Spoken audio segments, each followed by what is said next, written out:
I'm going to spend the next, I hope, less than 3 minutes bottom lining this story. Because there are a lot of individuals who have decided for themselves, whether they operate on major media networks like CNN, hashtag never CNN, or ABC or NBC or CBS, our national media affiliate with ABC Radio, whomever it might be. And if you go over on the social media platforms, you'll see a lot of people opining on this and saying, well, of course, someone has to be fired. Someone has to be fired. Someone has to be fired. Someone has to be fired. Who's going to be fired? Pete Hegseth has to be fired. He's a Secretary of Defense. He's got to be fired. You same dunderheads. Lloyd Austin was the Secretary of Defense, and he was missing for 2 weeks. He had major surgery and did not tell the President of the United States of America. You jackasses called for him to be fired? And when they did tell the President, he said who? Right. But it's not like Biden would have known, right? So I'm not about to be lectured by any of you. I'm not about to be lectured by people who didn't call for any.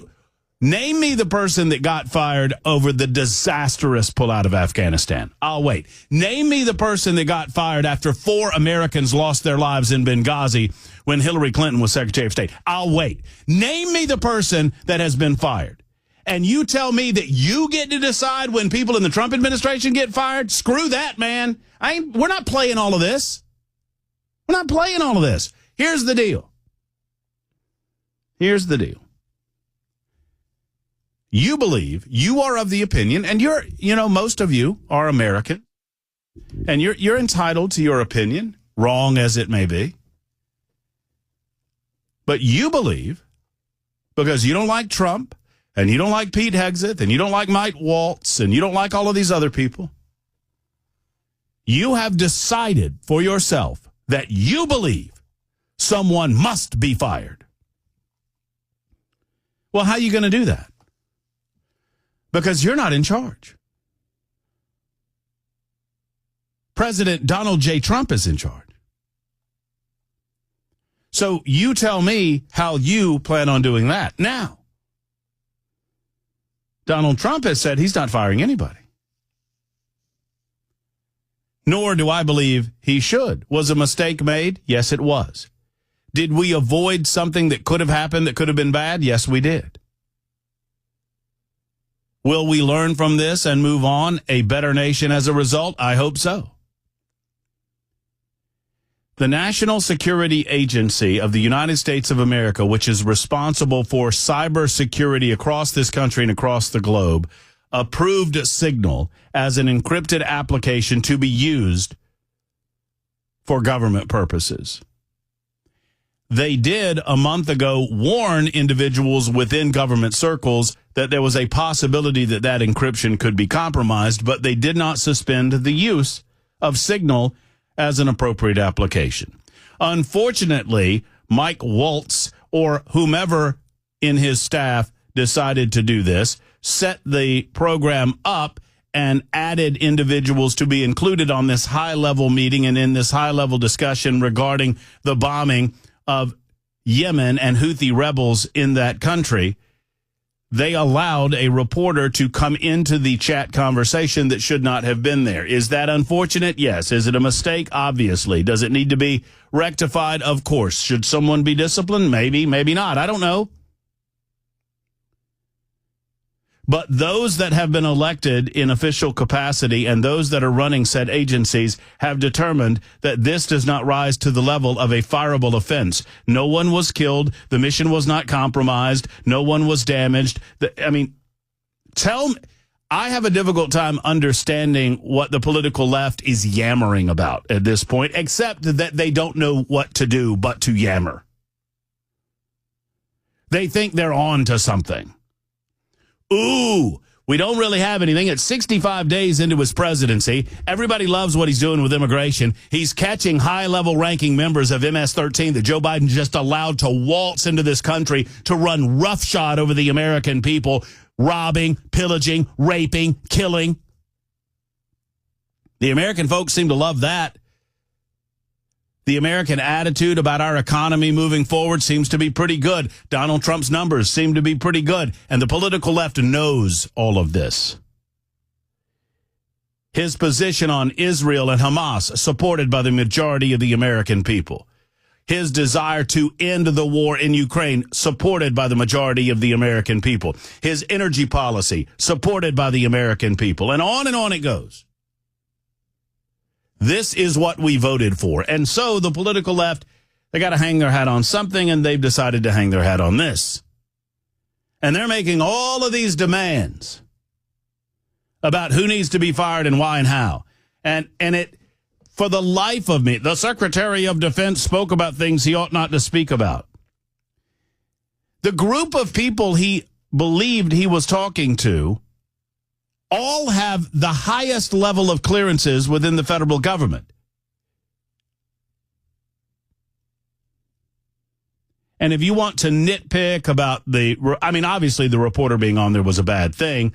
And this falls into the category of nitpicking about verbiage that he used that may or may not have been appropriate verbiage to be used on an application of that sort. It's all garbage.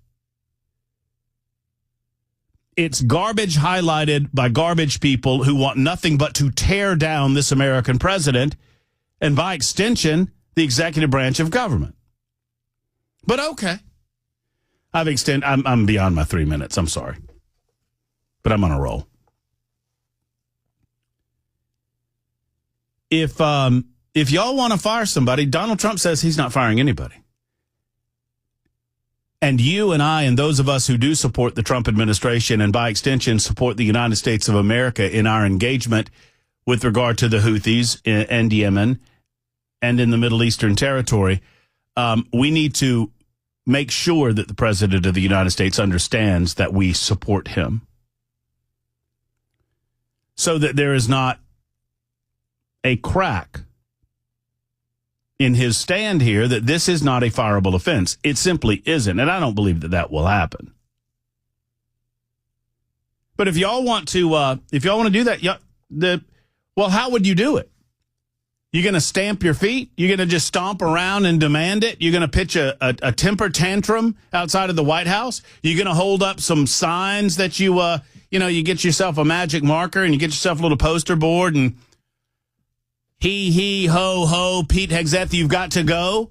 That's a good slogan. Maybe you can start chanting that outside of the Department of Defense and that'll get you somewhere.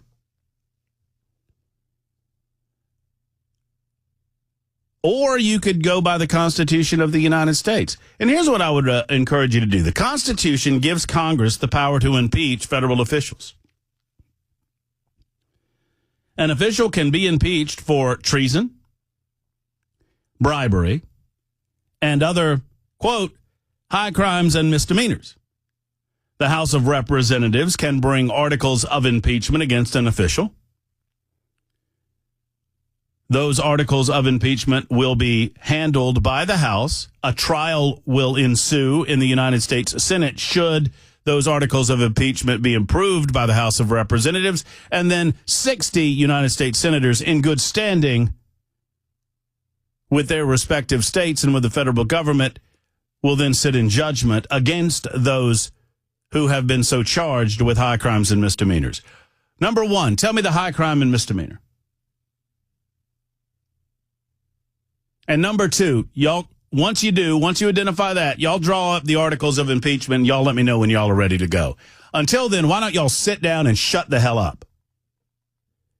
All hat, no cattle. All hat, no cattle. There's a prescription. Instead of throwing rampant hissy fits across the United States of America, instead of running the hashtag #NeverCNN that hates Donald Trump so much they don't even deliver the good news that we caught a major member of a major gang organization in North America, in Virginia. Y'all go for it. Y'all want him gone? Go for it. Because guess who's not going to do it? Donald Trump. Y'all have at it.